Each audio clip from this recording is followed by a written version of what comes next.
Bien-aimés dans le Seigneur, Shalom. Aujourd'hui, c'est donc le 10e épisode. Nous nous sommes dit que nous vous avions laissé sur votre soif à la première partie. Lorsque nous avons atterri, nous avons parlé de la mort, mais juste de manière superficielle. Alors nous nous sommes dit qu'il était important d'entrer en profondeur pour pouvoir vous expliquer un peu bien ce que signifie mort dans la Bible. J'aimerais qu'on puisse lire un verset. Je suis dans un livre de la Genèse, toujours.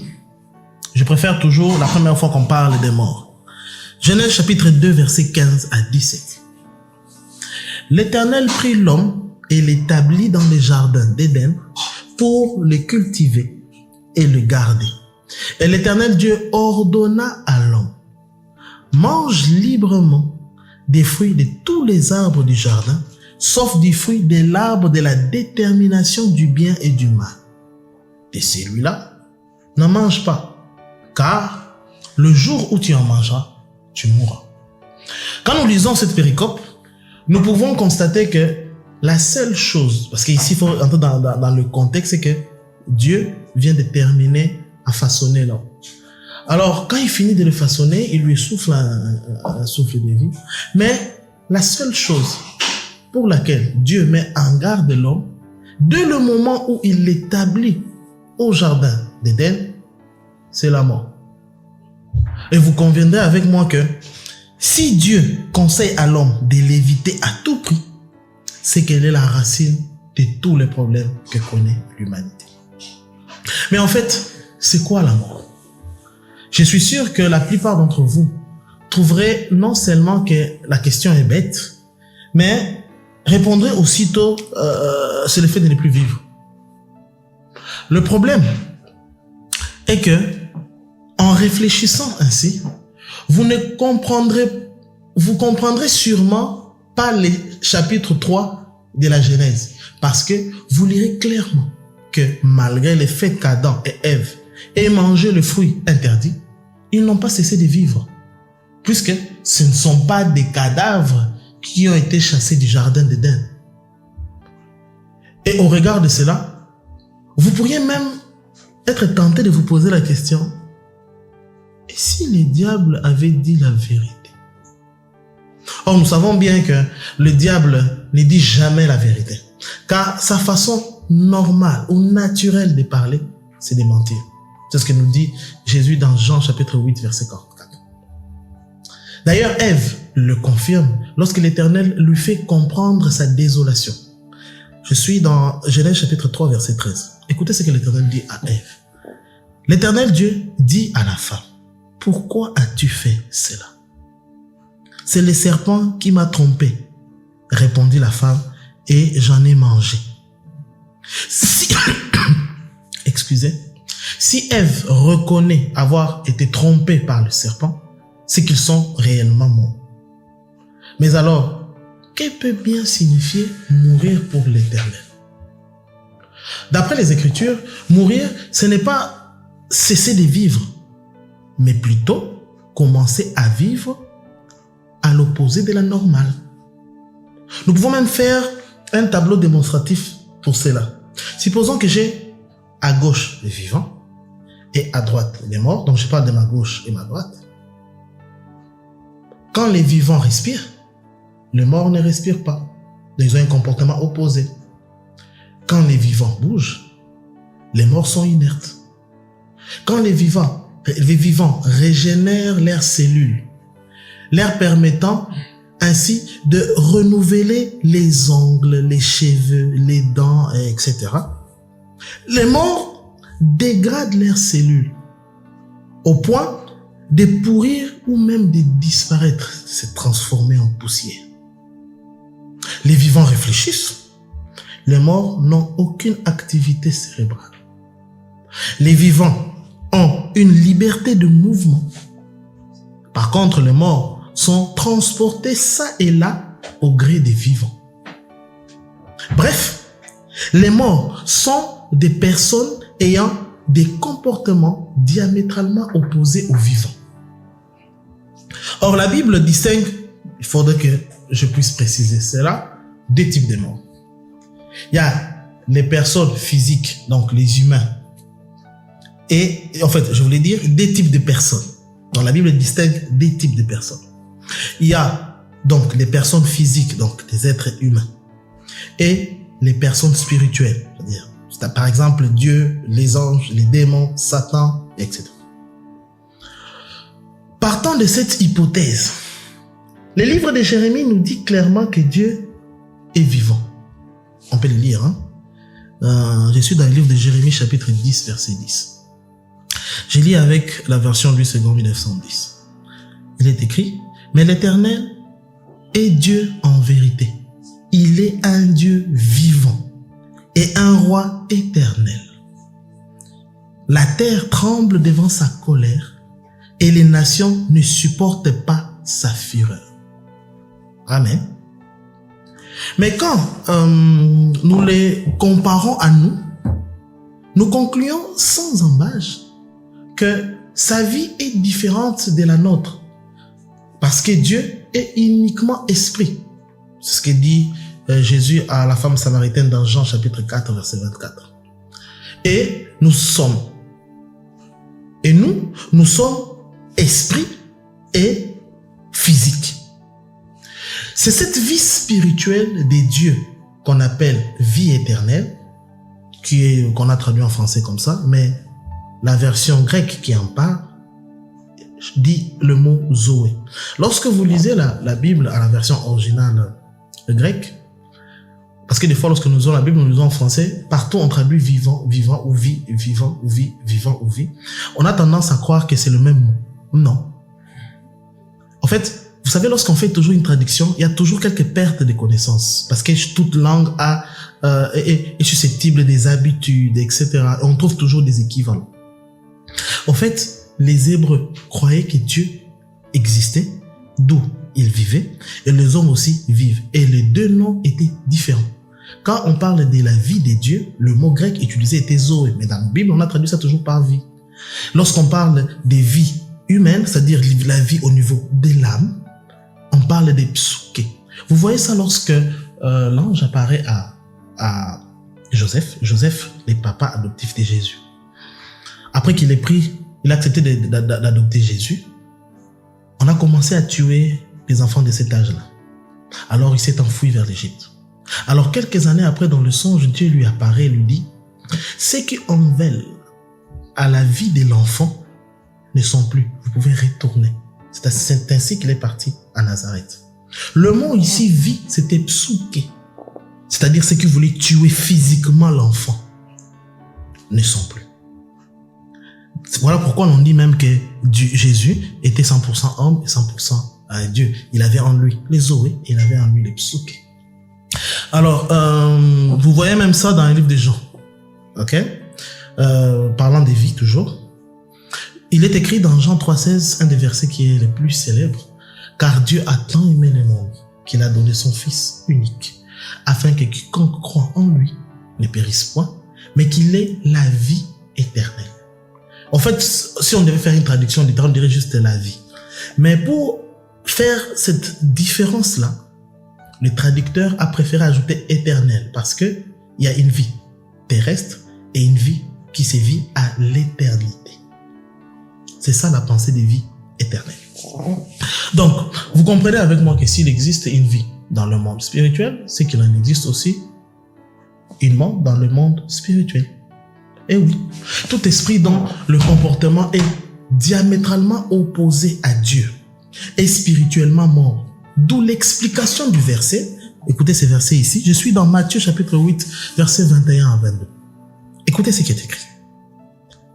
Un autre d'entre les disciples lui dit, « Seigneur, permets-moi d'aller d'abord ensevelir mon Père. » Mais Jésus lui répondit, « Suis-moi, laisse les morts ensevelir les morts. » Donc, il lui disait, laisse les morts physiques, spirituels devrais-je dire, ensevelir les morts physiques. Amen. J'espère que jusque-là, on s'entend bien. Amen. C'est le même mot traduit, mais ça n'a pas le même sens. Il lui dit, laisse les morts spirituels ensevelir les morts physiques. Les morts physiques. C'est la raison pour laquelle vous verrez que Jésus n'accorde pas trop d'importance à ceux qui meurent physiquement. Une fois, on lui apporte une fille et puis il dit oh non, elle dort. Ou bien lorsqu'il s'adresse à ses disciples à la mort de Lazare, il leur informe que il faut qu'on rentre pour réveiller Lazare parce qu'il est en train de dormir. Parce qu'en fait, pour lui, il considérait que la mort physique n'est pas si grave. Et c'est la mort spirituelle qui est importante.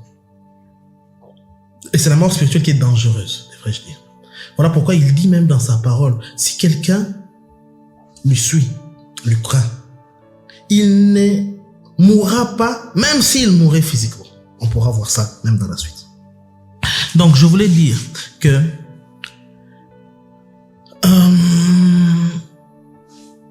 les morts, il y en a des deux types. Il y a ceux qui meurent physiquement et ceux qui meurent spirituellement.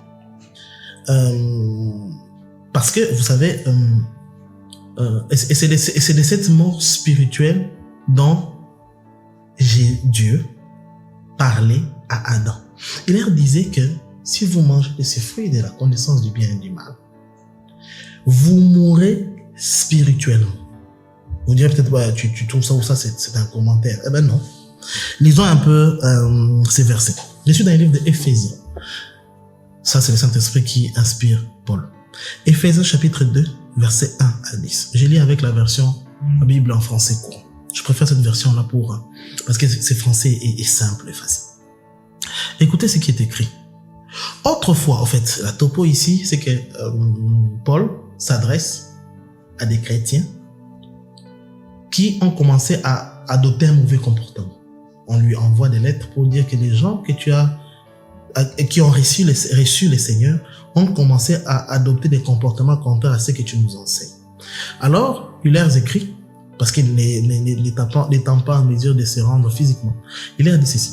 Autrefois, vous étiez, écoutez ce que dit la version français courant, vous étiez spirituellement morts à cause de vos fautes, à cause de vos péchés. Vous vous conformiez alors à la manière de vivre de ce monde. Vous obéissiez au chef des puissances spirituelles de l'espace. Amen. Cet esprit qui agit maintenant en ceux qui s'opposent à Dieu. Nous tous étions aussi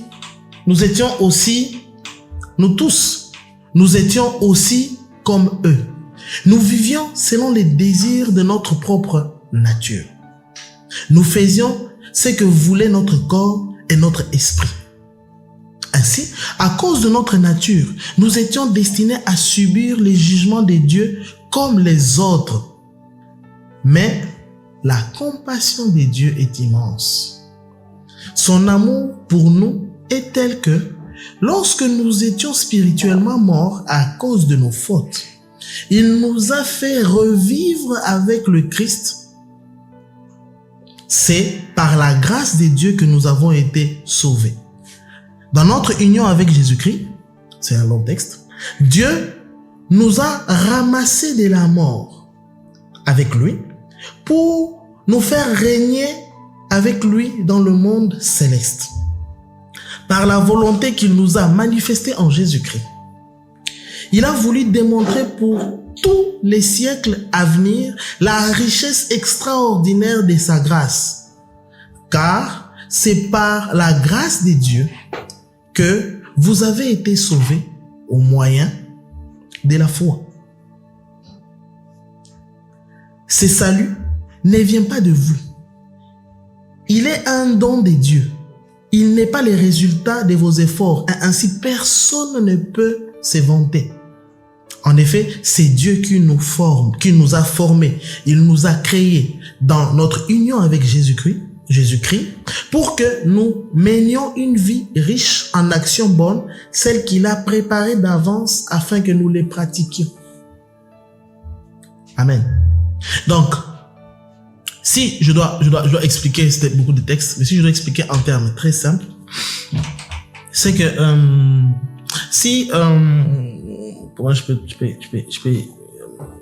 supposons qu'il y a deux choses, c'est-à-dire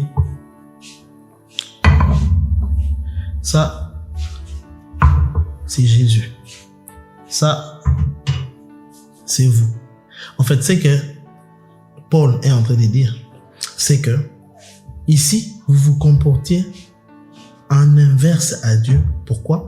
Parce que la vie de Dieu vous avait été ôtée et vous avez commencé à suivre les désirs de votre chair.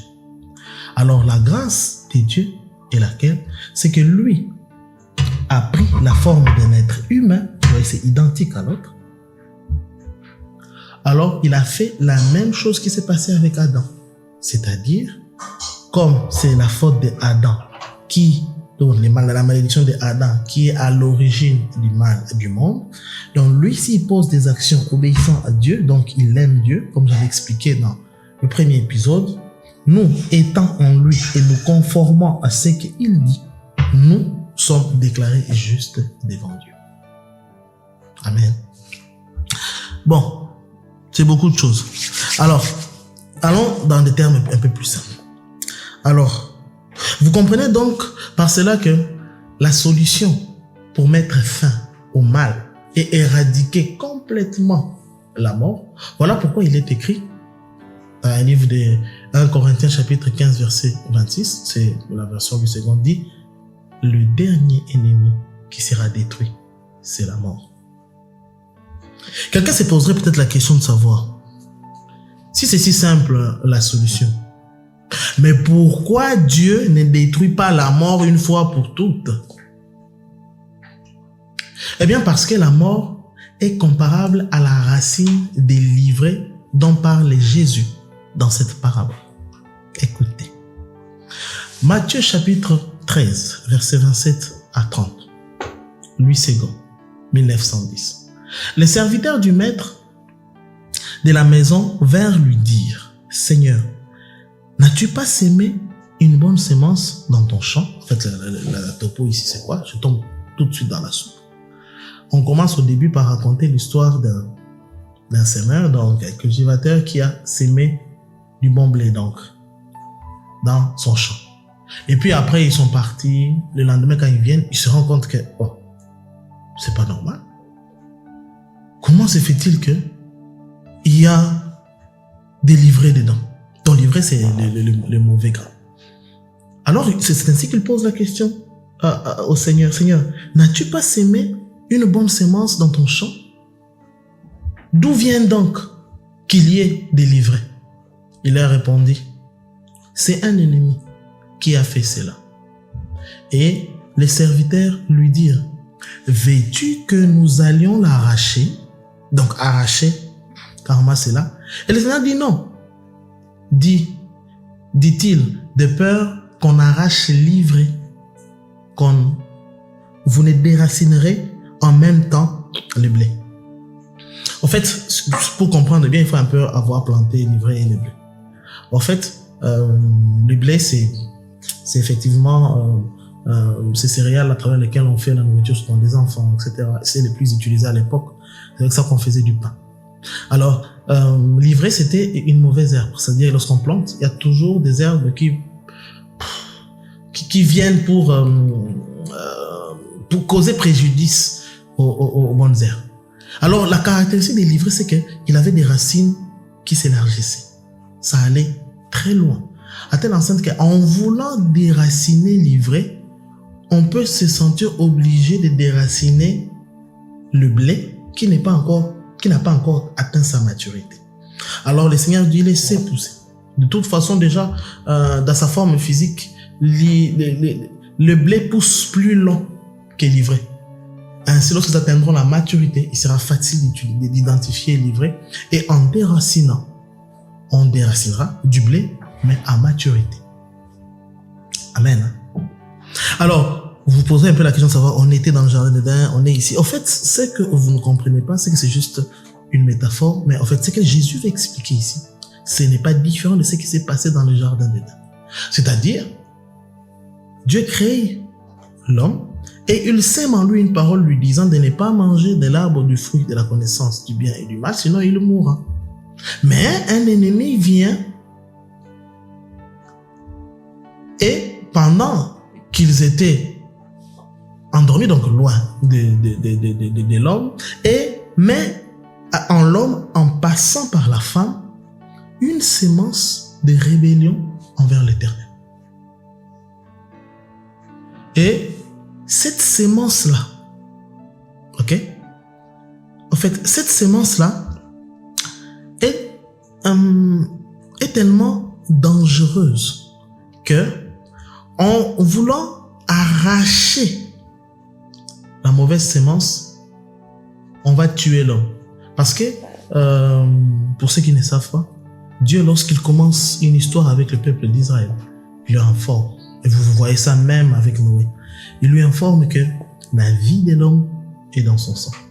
Donc, c'est-à-dire que lorsque quelqu'un pêche, son péché vient loger dans son sang. Rien n'est plus normal que les scientifiques ont découvert. C'est vrai qu'à travers le sang, on sait savoir l'ADN de la personne, on sait savoir si c'est vraiment votre enfant, mais c'est que les scientifiques le savent. C'est qu'il n'y a pas que ça comme information. Le sang regorge aussi des informations de bénédiction et des informations de malédiction. Et puis, il faudrait savoir une chose.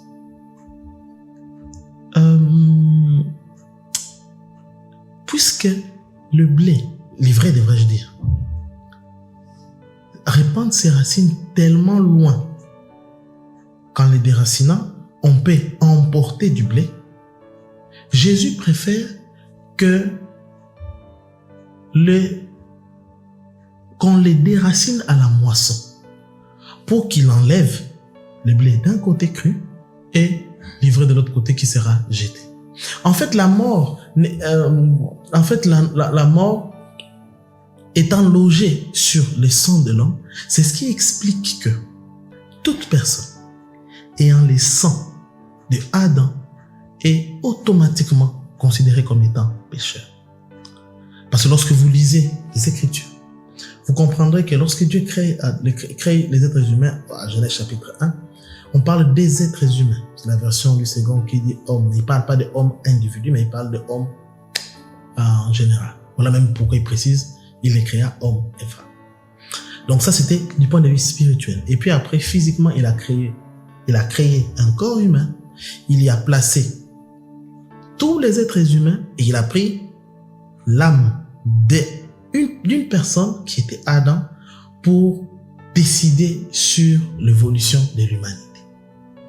Et ainsi, le péché d'Adam étant logé dans son sang et qu'il l'ait fait avant de concevoir le premier enfant, toute sa descendance est souillée par le sang du péché. C'est ce que signifie les fameux versets ils ont tous péché et ils étaient privés de la gloire de Dieu. Parce que on ne parle pas que de ceux des personnes dont on parle dans la Bible, mais on parle aussi de ceux qui sont dans ces temps-ci, parce que nous sommes tous descendants d'Adam. Bon, on peut dire de Noé, mais Noé est descendant d'Adam. Alors, revenons dans ce que nous disons.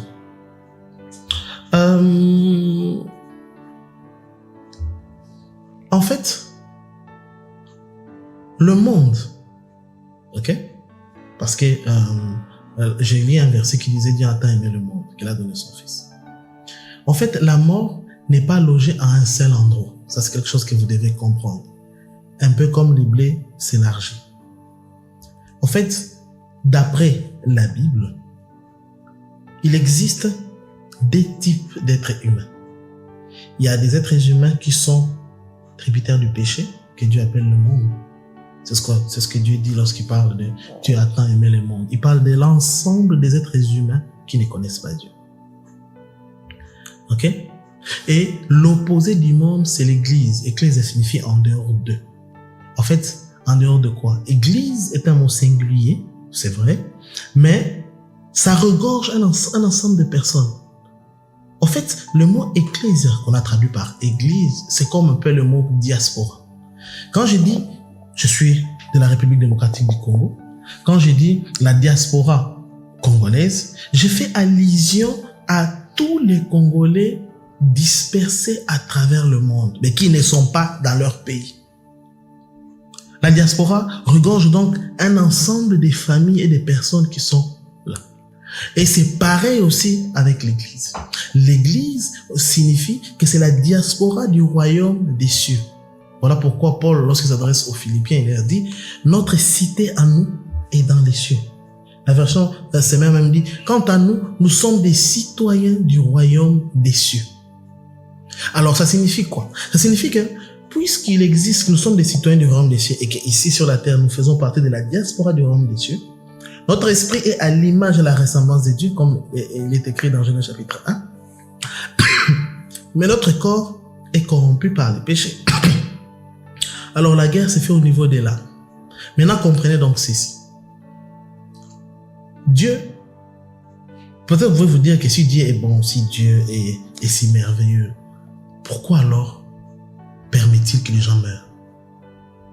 En fait, ce n'est pas une affaire d'amour ou de manque d'amour. Je donne mon cas simple. Je suis orphelin de père. J'aime beaucoup mon père, pour qui je porte même le même nom et le même poste. Mais malgré tout l'amour que je porte pour mon père, quand il est mort, j'étais obligé, malgré moi, de l'enterrer. Parce que sa place était dans un cimetière. En fait, ceux qui commettent les péchés sont aussi spirituellement morts. Et l'enfer est les cimetières du royaume des cieux. Donc quand Dieu enverra les gens en enfer, c'est pas qu'il ne les aime pas.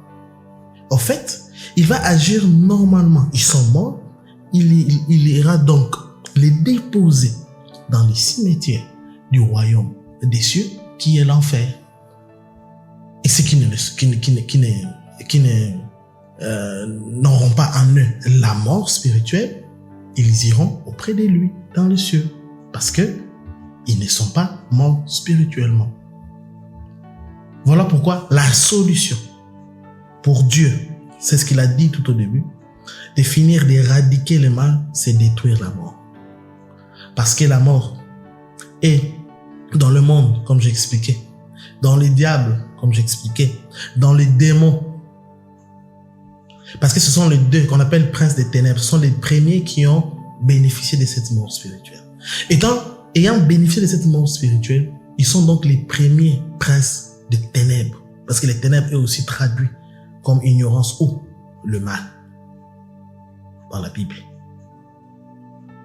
Donc la cible de l'enfer, ce n'est pas de détruire les hommes ou de manifester la méchanceté des dieux, mais c'est plutôt d'appliquer une loi qui est naturelle. C'est-à-dire que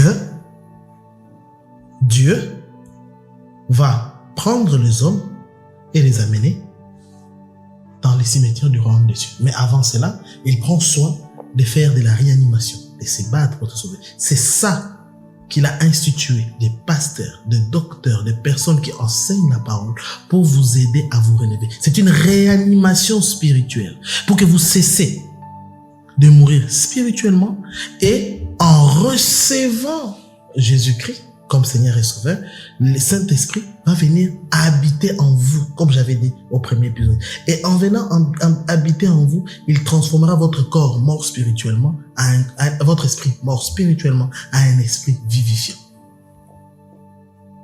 Amen. Donc, comprenez qu'il est important, bien-aimés, pour éviter que le diable prenne la place dans votre cœur, de suivre les diables sans réfléchir. Il est important de se débarrasser des mauvaises habitudes. Lorsque je ne dis pas ici que recevoir Jésus comme Seigneur et Sauveur est le seul moyen pour aller au ciel. C'est le moyen le plus simple, qui demande très peu. Parce que nous avons volontairement dans le jardin d'Éden nié ou bien refusé d'obéir à Dieu pour suivre les diables.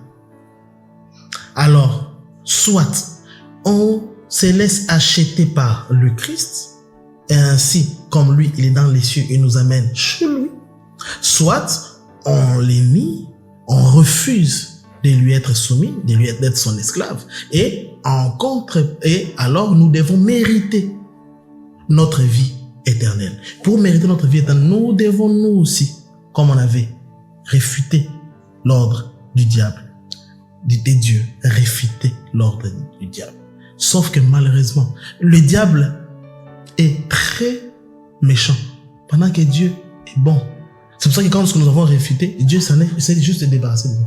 Mais le diable, lorsque vous le rejetez, il vous fait subir de la tribulation.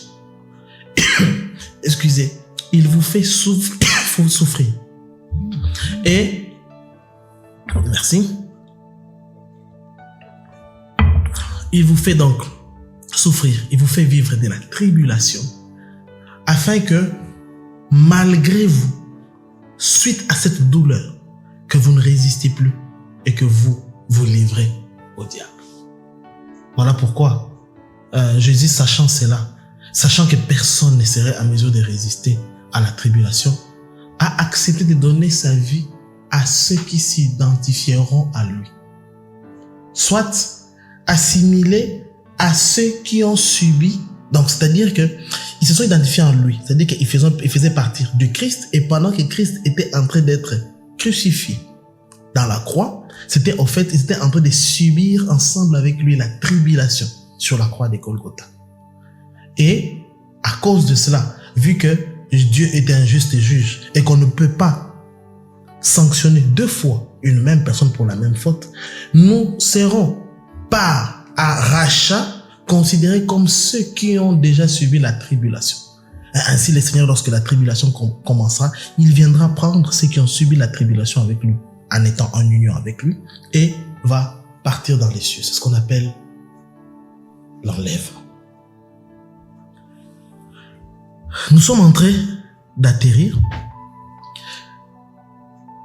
C'est au nom de cela que peut-être vous avez entendu parler des gens qui vous disent que lorsque vous donnez votre vie à Jésus, vous devez d'abord faire le ménage. Vous devez accepter de le recevoir. Vous devez décider de changer, mais vous devez aller plus loin. C'est-à-dire accepter de publier publiquement votre appartenance à Dieu. Ça se fait via un rite qu'on appelle le baptême. Vous voyez ça dans le livre de Romains chapitre 6 versets 3 à 4. Ignorez-vous que, c'est cet esprit qui parle par l'intermédiaire de Paul, ignorez-vous que nous tous qui avons été baptisés en Jésus-Christ, c'est en sa mort que nous avons été baptisés. Nous avons donc été ensevelis avec lui, c'est ce que j'expliquais, par le baptême en sa mort, afin que comme Christ est ressuscité des morts par la gloire du Père, de même nous aussi, nous marchons en nouveauté de vie. C'est-à-dire que le baptême est un témoignage public qui permet à l'être humain de dire sincèrement ce qui s'est passé en amont dans sa vie. C'est-à-dire que il a fait le ménage en lui, comme j'ai parlé au premier épisode. Il a reçu Jésus-Christ comme Seigneur et Sauveur. Il a décidé d'abandonner le mal en se soumettant au Christ. Et il a eu le courage de venir le dire publiquement devant tout le monde, confesser qu'il est une propriété privée de Jésus. C'est-à-dire que Jésus est son Seigneur. Et comment il le fait? Par un rite. Ce rite consiste, comme le dit son nom, baptême. Baptême, c'est une traduction littérale de baptizo, le verbe, qui signifie tremper, immerger. Baptême, c'est baptisme, le mot. Ok? Le verbe, c'est baptizo, c'est-à-dire tremper ou immerger. Lorsque, par exemple, un bateau faisait naufrage, on disait que le bateau est baptizo dans l'eau. Alors, lorsque une personne décide de suivre donc Jésus-Christ, donc de se soumettre à lui comme son Seigneur et son Sauveur, c'est-à-dire qu'il abandonne sa vie, qu'il abandonne sa façon de voir les choses et qu'il copte la façon de voir les choses de Jésus.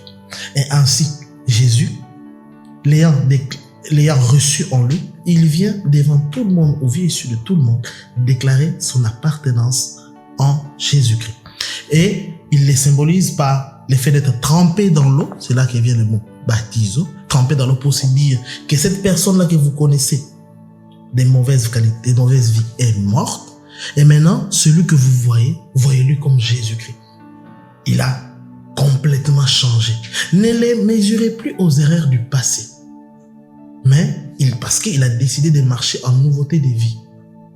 Et une preuve d'être détenteur de la vie éternelle, c'est le comportement qu'il adopte des dieux en l'image de Jésus-Christ.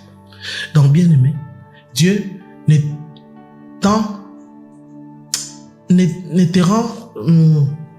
en fait, Dieu t'étend sa main de grâce pour que tu n'ailles pas à subir la tribulation. Ne gâche pas cette opportunité. Parce que, comme vous savez, il y a un temps. Le temps est compté. Évidemment, ça dépend du serment de Dieu le Père. Mais le temps est compté. Un autre jour, Dieu décidera de venir. J'en parle même dans un de mes enseignements que j'ai intitulé « À guichet fermé ». C'est un enseignement qui montre comment est-ce que la fin des temps est un événement à guichet fermé.